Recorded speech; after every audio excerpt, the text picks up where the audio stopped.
అందరి ఆధారాభిమానాలతో sun City phase 1 మరియు phase 2 దిగ్విజయంగా పూర్తి చేసుకుని రెట్టింపు ఉత్సాహంతో సన్ సిటీ ఫేజ్ 3 ను సగర్వంగా మీకు పరిచయం చేస్తున్నాము. సన్ సిటీ ఫేజ్ 3 నందు సౌకర్యాలు సదుపాయాలు అంతకుమించి ఉంటాయి. డిటిసిపి మరియు RERA approval layout, 100% vastu, venture చుట్టూ compound wall, centre dividing lighting మరియు greenery, children park, black top roads, ప్రతి ఫ్లాట్ కు కుళాయి connection, water tank, underground drainage, 3 phase current, CCTV పర్యవేక్షణ, బ్యాంక్ లోన్ సదుపాయం ఇంకా మరెన్నో సదుపాయాలతో మీకు స్వాగతం పలుకుతోంది. విచ్చేయండి Sun City phase 3, Kothuru jute mill ఎదురుగా 19వ డివిజన్, ఏలూరు. మీ ఆకుల శ్రీనివాస్. ఫోన్ 9848233117 మరియు 9848155544.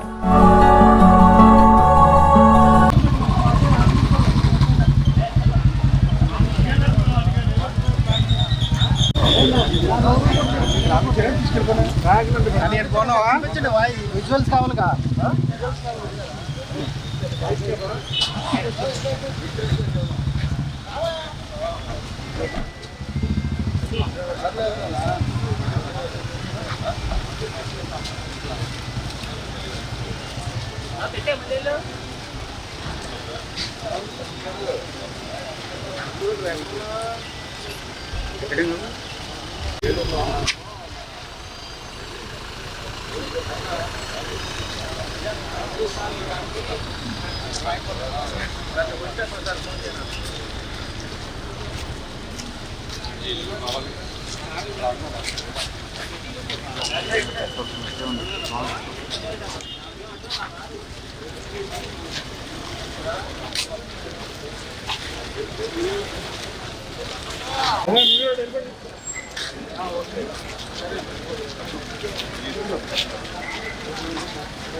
No.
Second thing is the privatization of the factories.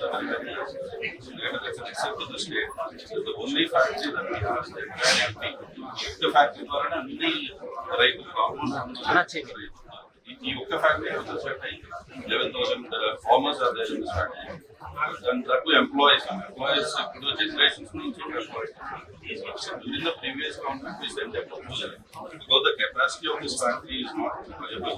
We can or if the factory is becoming legacy, we'll build a new factory at the same place which is 45 acres. And they said they have a water issue. They also proposed that this was water surplus of 45 acres. If not, we have APIC land in Pezavegilo. APIC land Pezavegilo ఉంది. అక్కడే కొత్త factory ఉందని factory పెట్టచ్చు. So if it is gone by privatization, అసలు ఈ privatisation చేస్తే అసలు ఈ రైతులకి ఎక్కడి నుంచి వాల్యూ ఇవ్వాలనేది ఉండదు. ఎందుకంటే ఫ్రమ్ ద పాస్ట్ 33 years దానివల్ల ఇబ్బంది వస్తుంది.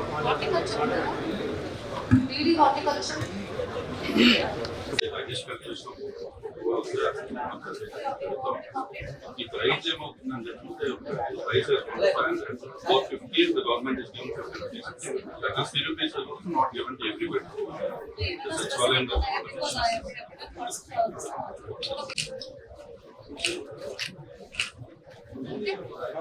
second thing what happens on the ground. On ground ఏమవుతుందంటే కోకోవా యాక్చువల్గా ఈ రోజు ఇంటర్నేషనల్ మార్కెట్ చేస్తే స్టిల్ 1000 రూపీస్, బట్ ఇక్కడ 50 రూపీస్ ఇస్తారని. కానీ 50 రూపీస్ అందరికీ రావట్లేదు. సచివాలయంలో నాట్ ఈ ఫార్మర్స్ రైతు అనే వాడికి పార్టీకు సంబంధం ఉంటుంది. చాలా మందికి నిన్న నా దగ్గర ఆల్మోస్ట్ 100 మంది వచ్చారు. చాలా ఎక్కువ మంది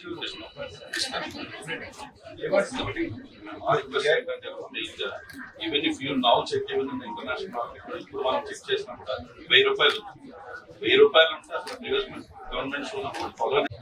మెయిన్ థింగ్ ఏంటంటే కోకో పామాయిల్ విషయం చెప్పడం మర్చిపోయింది. ఈరోజు import duty absolutely edible oil కూడా ఎడిబుల్ ఆయిల్ లేదు కాబట్టి, కానీ ఇంపోర్ట్ డ్యూటీ తగ్గించేసారు. 48% ఉండేదాన్ని ఈరోజు 27-16% తెచ్చారు.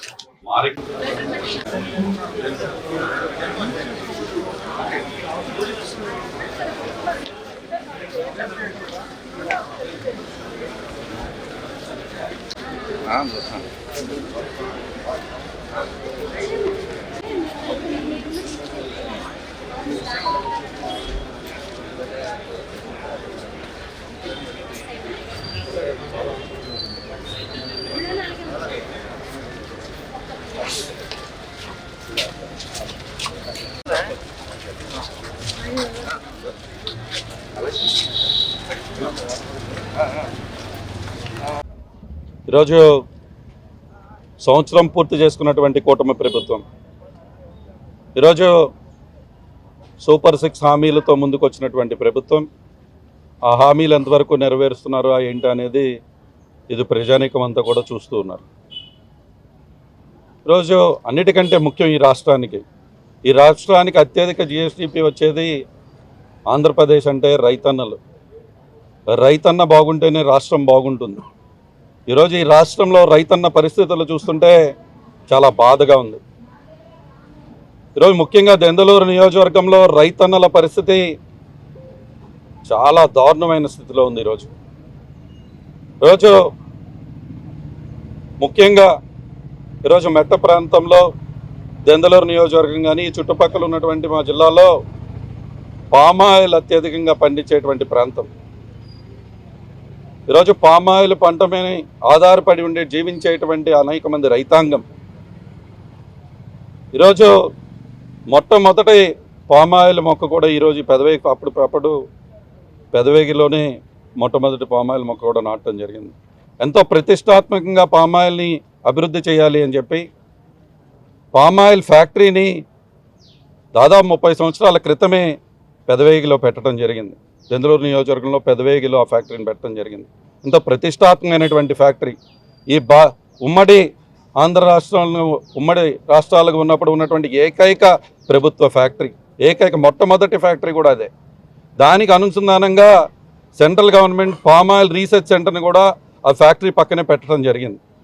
అటువంటి పామాయిల్ ఫ్యాక్టరీ 30 సంవత్సరాలుగా ఏపీ ఆయిల్ ఫెడ్ ద్వారా కోఆపరేటివ్ ఫెడ్ ద్వారా ఏదైతే ఈ ఫ్యాక్టరీ రన్ అవుతుందో ఈ ఫ్యాక్టరీలో వచ్చేటువంటి ఓఈఆర్ఏ ఈ రాష్ట్రంలో ఉన్నటువంటి పామాయిల్ రైతుల యొక్క గిట్టుబాటు ధరని నిర్ణయిస్తూ ఉంటుంది.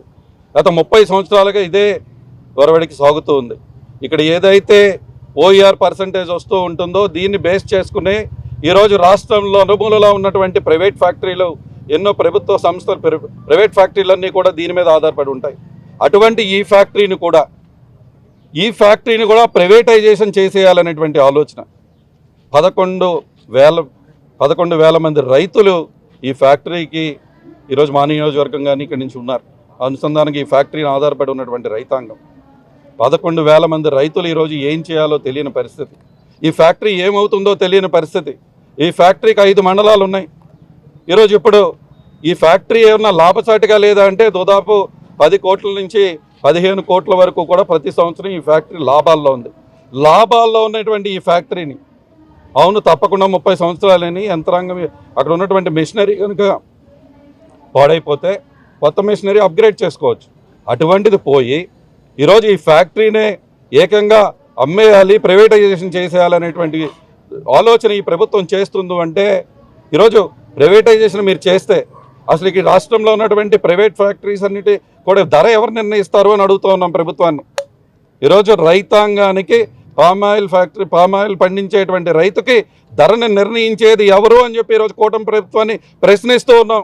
ఉన్న ఒక్క ఫ్యాక్టరీ ఈ రాష్ట్రానికే ఉన్నటువంటి ఒకే ఒక ఫ్యాక్టరీ మా నియోజకవర్గంలో ఉన్నటువంటి ఫ్యాక్టరీని ఎందుకు ఈరోజు ప్రైవేటైజేషన్ చేయాలనేటువంటి ఆలోచన మీరు చేస్తూ ఉన్నారు అని చెప్పి ఈరోజు కూటమి ప్రభుత్వాన్ని అడుగుతూ ఉన్నాం. ఈరోజు రైతు పచ్చగా ఉంటే ఈరోజు ప్రభుత్వానికి నచ్చదా? ఈరోజు రైతును రాజుగా చూస్తాను అని చెప్పారే, ఏ రోజు రైతును ఇబ్బంది పెట్టేటువంటి పరిస్థితి ఎందుకు వస్తుంది అని చెప్పి ఈరోజు కూటమి ప్రభుత్వాన్ని అడుగుతున్నాం. అదే పామాయిల్ రైతులకి మా ప్రభుత్వంలో ఇక్కడ ఆంధ్ర రాష్ట్రానికి తెలంగాణకి వ్యత్యాసం ఉందంటే ఆనాడు ఉన్నటువంటి మా గౌరవ ముఖ్యమంత్రి జగన్మోహన్ రెడ్డి గారు ఆ రోజు మేము వెళ్ళి తెలంగాణ రైతులకి ఆంధ్ర రాష్ట్రంలో ఉన్న రైతులకి వ్యత్యాసం ఉందంటే దాదాపుగా 80 కోట్ల రూపాయలని మొట్టమొదట ఆయన ముఖ్యమంత్రి అయినటువంటి 2 నెలల్లోనే 80 కోట్ల రూపాయలు రిలీజ్ చేయించి ఇక్కడ ఉన్నటువంటి రైతులకు అండగా నిలబడినటువంటి ప్రభుత్వం మాది. ఈరోజు ప్రభుత్వాలు మారాయి, ఎవరు మారినా రైతును కాపాడుకోవాల్సినటువంటి ఆవశ్యకత ఉంటుంది. ఈరోజు రైతుని ఈరోజు ఒక కన్ఫ్యూజన్లోకి నెట్టి ఈరోజు పామాయిల్ పంట వేయాలంటే భయం వేసే విధంగా ఈరోజు ఇక్కడ తయారైనటువంటి పరిస్థితి. ఈరోజు అడుగుతూ ఉన్నాం, మా ప్రధానంగా 2 డిమాండ్లు ప్రభుత్వాన్ని చేస్తూ ఉన్నాం. దేందలూరు నియోజకవర్గంలో ఉన్నటువంటి పెదవేగి ఫ్యాక్టరీని ప్రైవేటైజేషన్ చేయడానికి వీలు లేదు అని చెప్పి ఈరోజు మేము అడుగుతూ ఉన్నాం. చేస్తే ఇక్కడ ఉన్నటువంటి రైతులు పరిస్థితి ఏంటి? ఈ రాష్ట్రంలో ఉన్న 2,50,000 మంది పామాయిల్ రైతులు వాళ్ళ కుటుంబాలు ఏం చేయాలి, ఏ విధంగా వాళ్ళు ముందుకు వెళ్ళాలి, ఎటువంటి గిట్టుబాటు ధరలకు రాబోతుందో ఇలాంటి ఉండి వాళ్ళందరూ కూడా ఈరోజు భయభ్రాంతులకు గురవుతున్నారు. మేము పామాయిల్ పంట వేసాం, ఈరోజు ఈ ప్రభుత్వంలో వీరు చేస్తున్నటువంటితో పామాయిల్ పంటను తీసేయాలా, మేము మొక్కలు తీసేయాల్సిన పరిస్థితి వస్తుందని చెప్పి ఈరోజు బాధపడుతున్నటువంటి పరిస్థితి. రైతు బాధపడితే ఏముంటుందన్న ఈ రాష్ట్రంలో? ప్రభుత్వాలు మారుతూ ఉంటాయి, ఏ ప్రభుత్వాలు వచ్చినా రైతు మంచిగా ఉండాలి, రైతును మహారాజుగా చూసుకుంటేనే ఈరోజు మనకి తినడానికి భోజనం వస్తుంది. ఆ విషయం మనం గుర్తుపెట్టుకోవాల్సిన అవసరం ఉంటుంది. రైతుని ఇబ్బంది పెట్టేటువంటి ప్రధానంగా 2 డిమాండ్లు చేస్తున్నాం. పెదవేది ఫ్యాక్టరీని ఎట్టి పరిస్థితుల్లో కూడా ప్రైవేటైజేషన్ చేయడానికి వీల్లేదు. మరొకటి 2, ఈరోజు కూటమి ప్రభుత్వం, ఈరోజు కేంద్ర ప్రభుత్వంలో కూడా మీరే ఉన్నారు, కేంద్ర ప్రభుత్వంలో మీరు భాగస్వాములుగా ఉన్నారు. కేంద్ర ప్రభుత్వంలో మీరు భాగస్వాములుగా ఉన్నప్పుడు ఈరోజు ఇక్కడ ఉన్నటువంటి పామాయిల్ రైతులకి ఎందుకు సరైన ఎంఎస్పీ రావట్లేదని మిమ్మల్ని ప్రశ్నిస్తూ ఉన్నాం. ఈరోజు ఎందుకు మీరు ఇంపోర్ట్ డ్యూటీ ఈరోజు తప్పకుండా భారతదేశంలో మొత్తం భారతదేశంలో మనం చూస్తే ఎడిబుల్ ఆయిల్స్ ఈరోజు వంట నూనెలు ఈరోజు మనకి ఉన్నటువంటి దాంతో ఇక్కడ మనం పండించేదానికంటే ఎక్కువగా ఎడిబుల్ ఆయిల్ మనకు అవసరం అవుతుంది కాబట్టి ఇతర దేశాల నుంచి మనం ఇంపోర్ట్ చేసుకుంటూ ఉంటాం. ఆ ఇంపోర్ట్ చేసుకున్నప్పుడు ఈరోజు దాదాపుగా 48% ఉండేటువంటి ఇంపోర్ట్ డ్యూటీని 28%కి తీసుకొచ్చారు. ఈరోజు 16.5% తీసుకొచ్చారు. 28 నుంచి 16కి తీసుకొస్తే 10,000 మీరు 10% అక్కడ వేరియేషన్ అంటే ఇక్కడ రైతుల జేబుల్లో 3,000 రూపాయలు పోయినట్టు, పామాయిల్ రైతుల్లో 3,000 రూపాయలు పోయినట్టు. ఈరోజు మీరు సెంట్రల్ గవర్నమెంట్లో మీరే ఉన్నారు. ఈరోజు ఇక ఈ రాష్ట్ర ముఖ్యమంత్రి చంద్రబాబు నాయుడు గారు కూడా ఢిల్లీలో వెళ్ళి నేను లెటర్ ఇచ్చానంటున్నారు. మీరు కేంద్ర ప్రభుత్వంలో భాగస్వాములు అయ్యుండి నేను లెటర్ ఇచ్చాను, ఇక్కడ ఇంపోర్ట్ డ్యూటీని అది పెంచమన్నాను అని మీరు చెప్పటమే కానీ ఇప్పటిదాకా ఆ పరిస్థితి లేదు. ఈరోజు ఇంకో 10% తగ్గిస్తారు అని చెప్పి ఈరోజు రైతులు కంగారు పడుతున్నారు. ఇంకో 10% తగ్గించడం అంటే మొన్నటిదాకా 22,000, 25,000 ఉన్నటువంటి పామాయిల్ రేటు ఈరోజు 18,000 కూడా 17,000లో ఉంది. ఇంకా మీరు మరొక 10% తగ్గిస్తే 15,000 అయ్యింది. ఇక్కడ ఇంకా పొలాలను తీసేసే పరిస్థితి వస్తుందనే విషయం గుర్తుపెట్టుకోవాలి. ఈరోజు మేము వెళ్ళి లెటర్ ఇచ్చామంటే సరిపోదు, తప్పకుండా కేంద్ర ప్రభుత్వంలో మీరు భాగస్వాములుగా ఉన్నారు. 21 మంది పైచీలుగా ఎంపీలు మీరు ఉన్నారు. మీరు అక్కడ కూర్చుని తప్పకుండా ఎడిబుల్ ఆయిల్ ఇంపోర్ట్ డ్యూటీని అట్లీస్ట్ పామ్ ఆయిల్కైనా సరే ఎట్టి పరిస్థితుల్లో దాన్ని పెంచే విధంగా చర్యలు తీసుకోవాల్సిన బాధ్యత మీ పైన ఉంది. ఈరోజు బాధ్యతగత ప్రతిపక్షంగా మేము ఈరోజు మిమ్మల్ని డిమాండ్ చేస్తున్నాం. ఇక్కడ ఉన్నటువంటి ఎంపీ గారిని కానీ, ఈ రాష్ట్రంలో ఉన్నటువంటి ఎంపీలు కానీ, కూటమి ప్రభుత్వం కానీ, ఈరోజు తప్పకుండా కేంద్ర మంత్రులు కూడా ఉన్నారు. తప్పకుండా మీరు వెళ్ళి ఇంపోర్ట్ డ్యూటీని మరింత తగ్గించకుండా చర్యలు తీసుకోవాల్సినటువంటి అవసరం ఉంది. అదేవిధంగా ఇంపోర్ట్ డ్యూటీని పెంచితే ప్రతి ఇంపోర్ట్ డ్యూటీని మీరు 10% వేరియేషన్ అంటే ఇక్కడ ఉన్నటువంటి రైతు జేబులోంచి 3,000 రూపాయలు పోతున్నట్టు. కాబట్టి కంపల్సరీగా మేము డిమాండ్ చేస్తున్నాం. కేంద్ర ప్రభుత్వంకి మేము లెటర్ ఇచ్చామంటే కుదరదు. మీరు అక్కడ ఉండి ఎట్టి పరిస్థితుల్లో కూడా ఇక్కడ ఉన్నటువంటి మా రైతాంగాలను కాపాడాల్సినటువంటి అవసరం ఈ ప్రభుత్వానికి ఉంది అని చెప్పి కూడా మీరు డిమాండ్ చేస్తున్నాం. ఈ రెండు ప్రధానమైనటువంటి డిమాండ్ పామ్ ఆయిల్ విషయంలో. అదేవిధంగా ఈరోజు రైతు అసలు ఏం పండించాలో అర్థం కాని పరిస్థితి ఉన్నా. ఈరోజు ఇందాక మాట్లాడుతూ ఉన్నారు కోకోవా రైతులు. ఇక్కడ కోకోను కానీ అత్యధికంగా పండించేటువంటి రాష్ట్రం మన రాష్ట్రం. అత్యధికంగా మన జిల్లా నుంచి వెళ్తూ ఉంటుంది. ఈరోజు ఇదివరకు కేరళ ఇది ఎంత మాట్లాడుకునే వాళ్ళం. తర్వాత ఆంధ్ర రాష్ట్రమే అత్యధికంగా పండించేటువంటి కోకోని అత్యధికంగా పండించేటువంటి ప్రాంతం మంది. ఈరోజు 1,200 రూపాయలు ఉన్నటువంటి ధర ఈరోజు 1,200 రూపాయలు ఉన్నది ఈరోజు కేవలం 450 రూపాయలు చెప్తానన్నా. ఈరోజు కోకోవా 450 రూపాయలు, 450 రూపాయలు. ఈరోజు పోనీ 450 రూపాయల కన్నా మీరు అయ్యన్నా పోనీ ఎవరన్నా వచ్చి కొంటున్నారా అంటే ట్రేడర్స్ నుంచి పై దాకా అందరూ కూడా ఇది కొనే పరిస్థితి లేదు. ఈరోజు కూటమి ప్రభుత్వాన్ని డిమాండ్ చేస్తున్నాం. ఎవరి దగ్గర ఈరోజు రైతులు ప్రతి రైతు ఇంటి దగ్గర కూడా ఈరోజు కోకో అని ఎవరు కొనక ఇబ్బంది పడిపోతున్నటువంటి పరిస్థితి. ఆ కోకో గింజలను కొనాల్సినటువంటి పరిస్థితి. ఈరోజు ఇప్పటికీ ఇక్కడికి వచ్చి చూస్తూ ఉన్నప్పుడే చూశాను ఇంటర్నేషనల్ మార్కెట్లో కోకో ఇప్పటికీ కూడా 1,000 రూపాయలు ఉంది. ఎందుకు ఇక్కడ 450 రూపాయలు ఉంది అని అడుగుతున్నాం. 1,000 రూపాయలు ఇంటర్నేషనల్ మార్కెట్లో శుభ్రంగా కనపడుతూ ఉంటే ఇక్కడ 450 రూపాయలు మాత్రమే ఎందుకు ఉంది? ఈరోజు ఈ ప్రభుత్వాలు మనం ఉండేది ప్రభుత్వాలు ఈరోజు ఎట్టి పరిస్థితుల్లో కూడా రైతుకు న్యాయం చేయాలి కానీ ఈరోజు ట్రేడర్స్ పక్షాన ఇండస్ట్రీస్ పక్షాన నిలబడి ఉన్నామా అని అడుగుతున్నా. ఈరోజు అది కోకోవా పరిస్థితి. కోకోవా రైతులను కూడా ఆదుకోవాల్సిన పరిస్థితి కూటమి ప్రభుత్వానికి ఉంది. ఎట్టి పరిస్థితుల్లో కూడా కోకోవా రైతుల దగ్గర ఉన్నటువంటి మొత్తం స్టాక్ను కూడా కొనుగోలు చేయాల్సిన అవసరం ఉంది. ఒక ఎంఎస్పీని ప్రకటించాల్సినటువంటి అవసరం ఉందని చెప్పి కూడా మీకు తెలియజేస్తున్నా.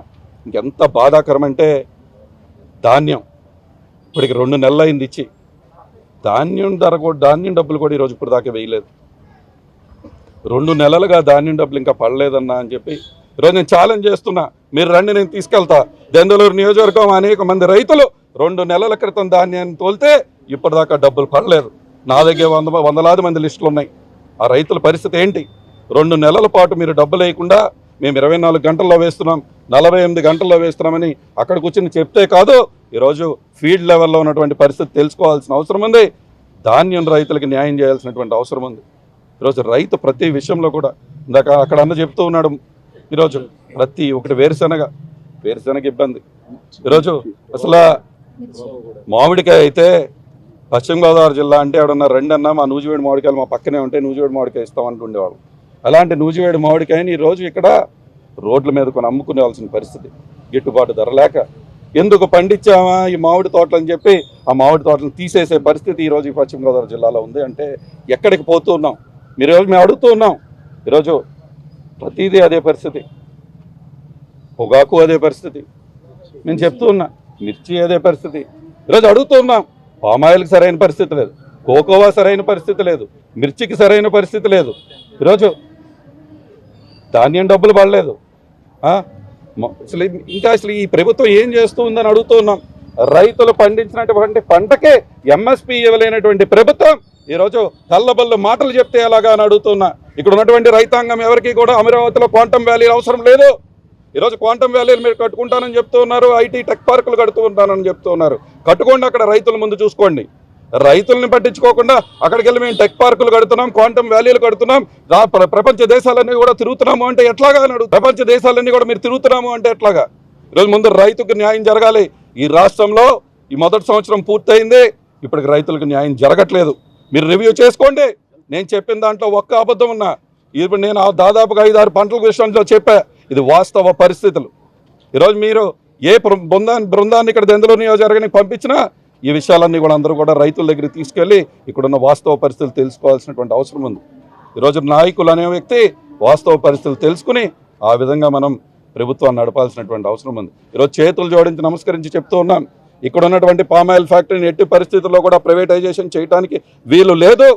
అదేవిధంగా రైతుల్ని కాపాడాల్సినటువంటి ప్రభుత్వం, కూటమి ప్రభుత్వం ఈరోజు రైతుల్ని కాపాడట్లేదు, రైతులకు అండగా ఉండట్లేదు.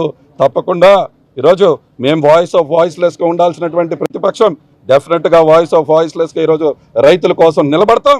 తప్పకుండా రైతులకు న్యాయం జరిగే విధంగా మా పోరాటం మరింతగా ముందుకు వెళ్తుంది అని చెప్పి ఈరోజే గౌరవ కలెక్టర్ గారిని, అదేవిధంగా అందరినీ అధికారులు కూడా ఈరోజు సోమవారం నాడు స్పందన కార్యక్రమం ఉంటే రైతులందరము, మా ఎంపీపీలు, జెడ్పీటీసీలు, రైతులు, ముఖ్యంగా రైతులతో వెళ్ళి ఇక్కడ జరుగుతున్నటువంటి ఇబ్బందిని కలెక్టర్ గారి దృష్టికి తీసుకువెళ్ళి వారికి రిప్రజెంటేషన్ ఇవ్వడం జరిగింది.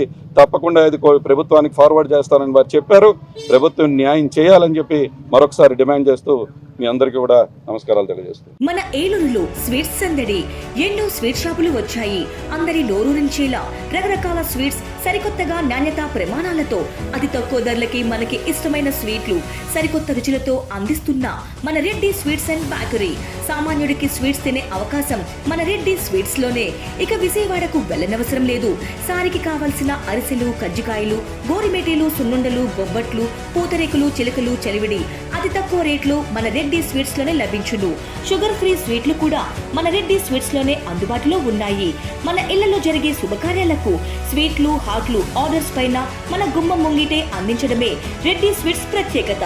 అలాగే జెల్ కేకులు, కూల్ కేకులు, red velvet, chocolate, black forest, white forest కేకులు ఆర్డర్ చేసిన వెంటనే అందించబడును. మా address new municipal shopping complex, Chandana brothers ప్రక్కన, మెయిన్ బజార్, ఏలూరు 1. మా ఫోన్ నెంబర్ 9985035544.